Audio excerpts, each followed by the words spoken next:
¿Qué tal amigos? Bienvenidos a un episodio más de la Biblia bajo los lentes, en este largo estudio que estamos haciendo en el Evangelio de Marcos. Hoy día vamos a terminar el capítulo 12, vamos a estudiar los versos 38 al 44 y vamos a dedicarnos a dos enseñanzas de Jesús que están relacionadas entre sí como los vamos a ver hoy día. Eh, Vamos a leer entonces el texto desde la Reina Valera 1960, que dice así. Y les decía en su doctrina, guardaos de los escribas que gustan de andar con largas ropas y aman las salutaciones en las plazas, y las primeras sillas en las sinagogas, y los primeros asientos en las cenas, que devoran las casas de las viudas y por pretexto hacen largas oraciones. Estos recibirán mayor condenación. Estando Jesús sentado delante del arca de la ofrenda, miraba cómo el pueblo echaba dinero en el arca, y muchos ricos echaban mucho. Y vino una viuda pobre, y echó 2 blancas, o sea, un cuadrante. Entonces, llamando a sus discípulos, les dijo, de cierto os digo que esta viuda pobre echó más que todos los que han echado en el arca, porque todos han echado de lo que les sobra, pero ésta de su pobreza echó todo lo que tenía, todo su sustento. Vamos a parar la lectura por ahí. Entonces, vamos a ver estos versículos. Jesús comienza tirando sus dardos a los escribas. Los escribas tenían como misión copiar el texto de la Torá, los escritos sagrados en general, ¿no? La Biblia hebrea, la Torá, los profetas, los escritos, los salmos, ¿no? Eh, todo lo que hoy día conocemos por el Antiguo Testamento. También los escribas tienen por misión, porque los escribas existen hasta el día de hoy, tienen por misión escribir los versículos bíblicos en papiros pequeños que se colocan en las filacterias, que son estas cajitas que se ponen en la oración aquí en la frente y en el brazo izquierdo, se llaman tefilim en hebreo, los tefilim. Eh, y y también los pergaminos, tenían que escribir los pergaminos con versículos de la Biblia que se colocan en unas cajitas también que se instalan en las puertas, en la entrada de las casas judías, las llamadas mezuzot. Eh, y en fin, entonces los escribas son los conocedores del texto bíblico, son quienes mejor conocen el texto bíblico porque trabajan con él, lo escriben, lo reproducen. Y al reproducirlo tienen que tener mucho cuidado, es un trabajo de mucha dedicación. Así es que sin duda son eh, los guardianes del texto bíblico y los transmisores del texto bíblico. Ahora bien, los escribas usualmente estaban ligados al templo, porque, claro, el templo era la institución central del judaísmo antes de la destrucción de Jerusalén en el año 70. Y eh, allí se guardaba, en el templo se guardaban rollos de la Torá que eran los textos estándares, desde los cuales se copiaban todos los demás. Eso entre comillas, ¿no? Porque en realidad en el siglo primero hay una serie de textos no exactamente iguales que circulan en Israel. Eso lo sabemos por los manuscritos de Qumran. En Qumran, por ejemplo, también eran copiados textos bíblicos y de manera independiente al templo. De hecho, la secta de Qumran, el grupo de Qumran, es competitivo al texto, reniega del templo de Jerusalén. Pero esa es otra historia de la que podremos hablar en alguna otra ocasión, si ustedes quieren, y si lo piden explícitamente. Quiero tener comunicación con ustedes, así que si lo piden explícitamente podemos hacer un especial de los rollos del Mar Muerto. En fin. Entonces los escribas eran personajes muy importantes dentro del judaísmo del siglo I. Son los transmisores del texto. Y cuando alguien tiene una posición de destaque, surge la tentación de, bueno, que esa relevancia sea reconocida, ¿no? Que sea reconocida por los otros, que sea reconocida públicamente. Es decir, es fácil caer en el deseo de ser honrado, que es otra forma de la tentación del poder, porque finalmente si uno es honrado es porque es considerado en alta estima por todos los demás, y por lo tanto uno tiene cierta ascendencia sobre los otros. Y eso significa poder finalmente, uno persuade a los demás. Así es que el deseo de honra es otra faceta del deseo de poder, y son dos manifestaciones de algo que llevamos muy adentro, que es nuestro flamante ego. Entre paréntesis, honra en hebreo se dice kavod, que también significa peso. Y de alguna manera la honra es un peso que se coloca sobre nosotros, sobre nuestro cuello, ¿no? Sobre nuestros hombros. Es algo que de alguna forma nos tira hacia abajo, nos aplasta y nos deja en esta tierra, en este plano material, en vez de unirnos al cielo. Así es que, claro, los escribas, muchos de ellos tal vez tenían la tentación de querer recibir honras y usaban ropas que los destacaban y querían los lugares de honra en las sinagogas. En las sinagogas es común que haya una cierta jerarquía de lugares. Hasta el día de hoy, por ejemplo, las personas compran asientos en las sinagogas, las familias compran. Es una forma de contribuir a la sinagoga, ¿no? Y por lo tanto, el que tiene más dinero compra los asientos preferenciales, ¿no? Entonces, en las sinagogas del siglo I, al parecer también había una jerarquía. Al principio en las primeras filas se sentaban las personas más importantes de la comunidad y al final, bueno, los que estaban de alguna forma irregulares en la sinagoga, o bien los gentiles que eran simpatizantes del judaísmo pero no se habían convertido, en fin.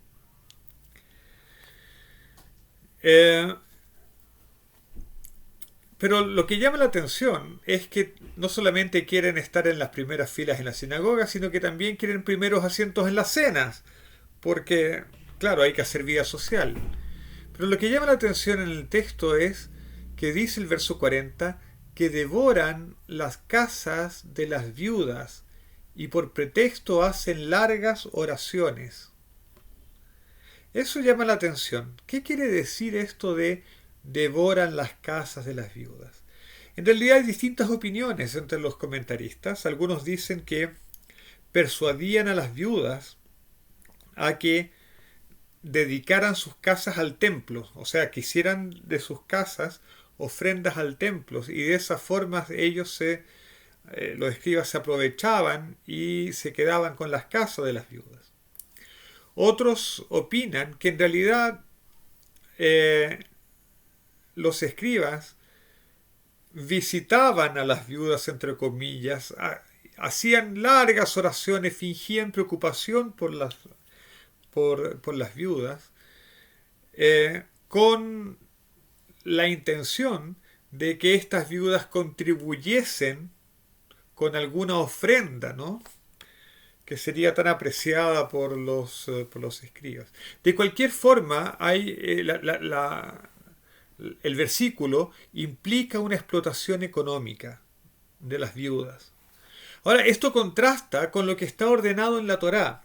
En la Torá se dice que está absolutamente prohibido afligir a las viudas, a los huérfanos y al extranjero. Incluso la Torá dice, no sea que ellos clamen al cielo y yo los escuche, y haya pecado sobre ti.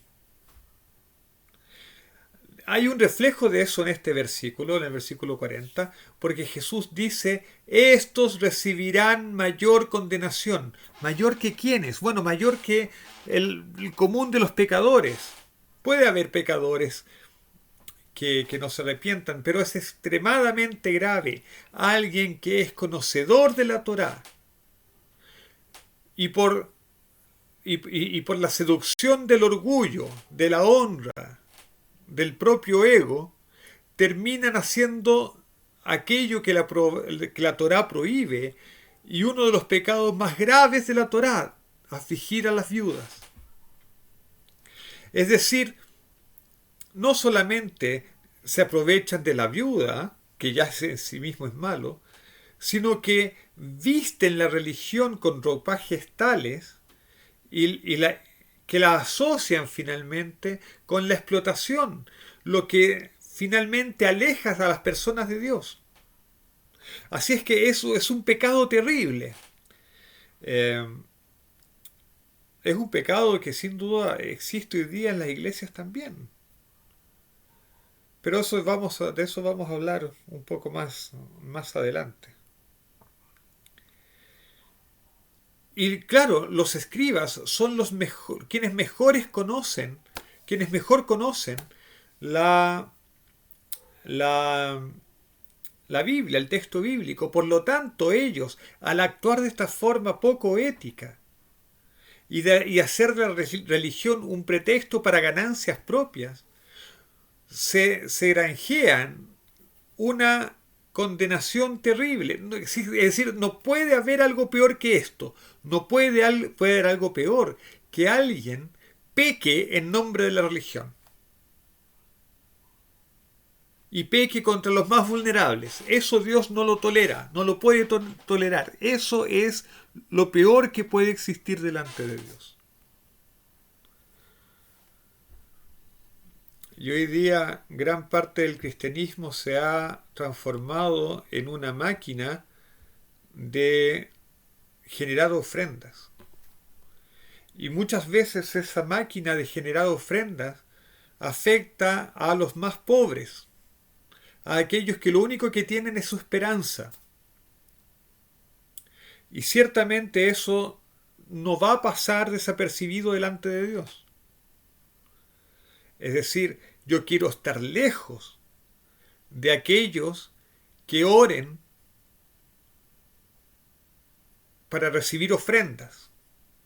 Yo quiero estar lejos de aquellos que pidan ofrendas, sobre todo a los más pobres, con el pretexto de la fidelidad a Dios o bajo pretexto de bendición o sobre pretexto de que es para la causa divina y chantajeen emocionalmente a los más vulnerables y se aprovechen de su esperanza y se aprovechen de su confianza en Dios.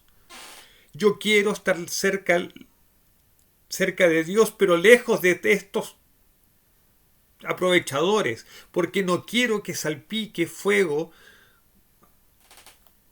Es decir, quiero estar lejos de donde pueda salpicar fuego, que sin duda va a caer sobre esta gente. Y esto se liga con lo que viene a continuación. Jesús termina de discutir, Jesús ya está en el templo, termina de discutir, se sienta y el espectáculo que ve es cómo la gente ofrenda en el templo. En el templo habían arcas, habían 13 cajas, digamos, con una boca en forma de trompeta, en las que la gente depositaba ofrendas. Y todo el mundo daba ofrenda de todas clases sociales. Y Jesús repara, se da cuenta que hay ricos que echan mucho y con eso se gana la admiración de la gente. Pero él coloca su atención en una viuda de nuevo, pobre. Y cuando leemos de esta viuda pobre en el versículo 42, no podemos dejar de asociarla con las viudas a las que se hace referencia en el verso 40. Y esta pobre viuda echó 2 insignificantes monedas que a ojos de todos era despreciable, porque era como, piensen en la moneda de menor valor que haya en circulación. Bueno, ella echó 2 de esas, es decir, una ofrenda que monetariamente no tiene ningún valor, muy poco valor. Muy poco valor. Pero Jesús nota eso. Y él nota que y él le da valor a esa ofrenda, porque esa ofrenda es, primero en porcentajes, ¿no? Mucho mayor que la de los ricos, porque los ricos daban de aquello que les sobraba, era mucha cantidad, pero les sobraba, así es que no les significaba nada, digamos, un porcentaje pequeño de su riqueza. Pero esta viuda da todo lo que tiene. Ahora, este relato sobre la viuda que da todo lo que tiene está lleno de ternura. Sin duda, Jesús ve a esta viuda con el mayor cariño y la resalta y la exalta. Y esos escribas, cuyo único objetivo era granjearse honor, pueden que lo hayan tenido por un rato, pero esta viuda fue honrada por Jesús y su honra perdura hasta hoy día, porque hasta hoy día leemos la admiración y el cariño que tuvo Jesús por ella. Así es que hay un contraste entre la exaltación falsa que tienen los escribas, que se exaltan a sí mismos y que buscan que otros los exalten, y esta viuda que quería pasar desapercibida, y que Jesús la nota, la exalta, y la exaltamos nosotros también al leer el texto. ¡Qué contraste! Pero por otro lado, y de nuevo haciendo referencia a las viudas mencionadas en el versículo 40, no podemos dejar de preguntarnos si aquí hay una crítica velada al sistema religioso del templo. Porque finalmente el templo, que debía ser el lugar de donde viniese la redención y las buenas noticias para el pueblo de Dios, se transforma también él en un centro en que las personas, sobre todo las más sensibles a Dios, sienten que tienen que entregar todo lo que tienen a Dios. En vez de la viuda haber sido atendida en el templo, en vez de sus necesidades haber sido atendidas en el templo, es ella la que le da al templo.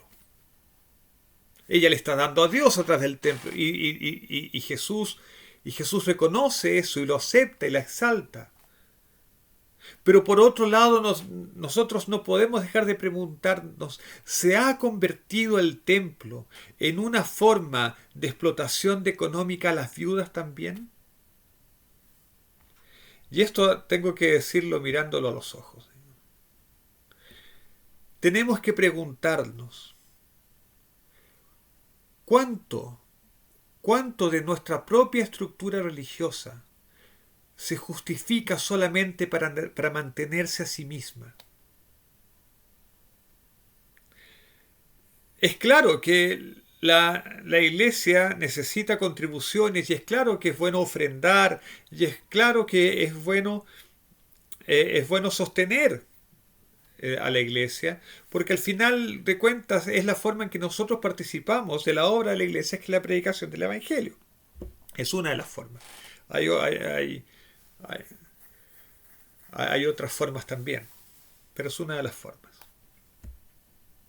Pero debemos preguntarnos si en nuestro afán de recaudar fondos para la predicación del Evangelio no lo estamos haciendo de forma tal que llevamos a que los más vulnerables se sientan de alguna manera presionados para dejar de colocar sustento en su boca o en la de sus familias, con tal de dar a la iglesia?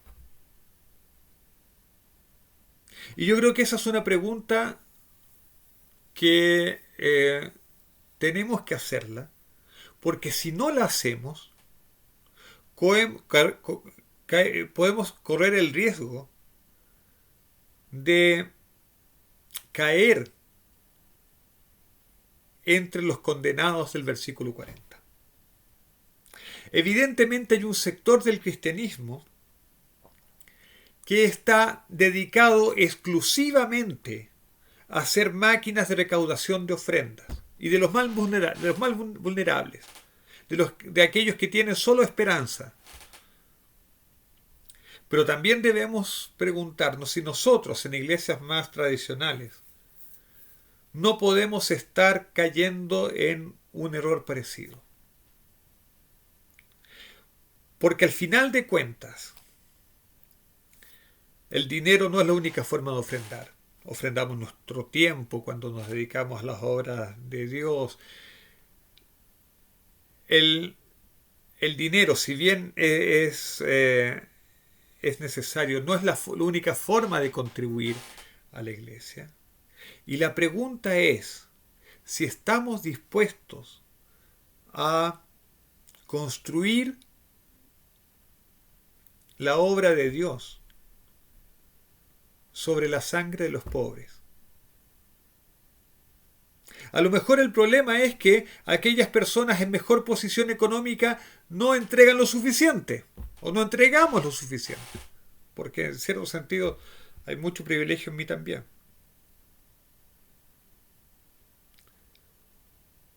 Pero tenemos que tener cuidado para que la bondad de la ofrenda no se transforme en un pretexto para la explotación de los más pobres. Porque si no tenemos cuidado con eso, puede ser que las viudas, los huérfanos y los extranjeros clamen a Dios. Y ese clamor no va a pasar desapercibido delante de Dios. Y estemos en problemas.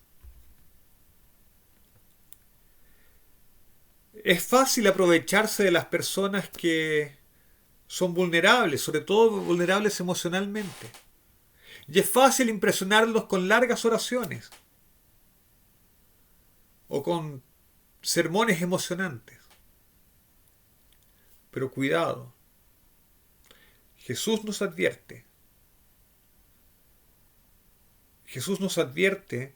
que en realidad la generosidad de esa viuda pobre no puede ser motivo para decir, bueno, feliz ella, fue alabada por Jesús, y no darnos cuenta que podemos estar en peligro, en un peligro grande, de estar haciendo exactamente lo contrario a la voluntad de Dios, y exactamente lo contrario al deseo del corazón de Dios, y exactamente lo contrario a lo que es el Evangelio.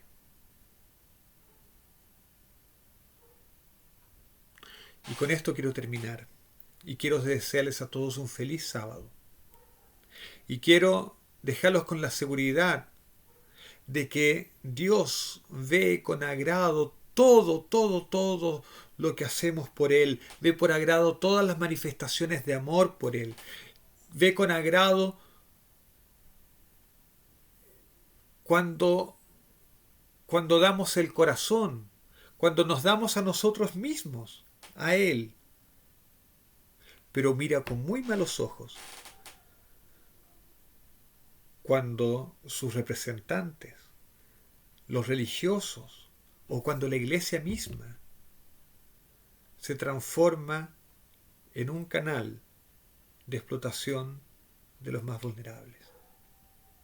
Que Dios nos ayude a que seamos canales de bendición en este mundo, que podamos ser portadores de buenas noticias para todos, especialmente para los más vulnerables. Que Dios nos ayude a que seamos generosos en aportar en la construcción del reino de Dios. Que podamos compartir, especialmente con los más necesitados. Y que impida que seamos cómplices de abusos. Y que impida que seamos cómplices en ir contra los deseos de su corazón. Que el Señor nos bendiga, que nos dé un sábado lleno de paz y lleno de alegría y lleno de reposo. Shabbat Shalom.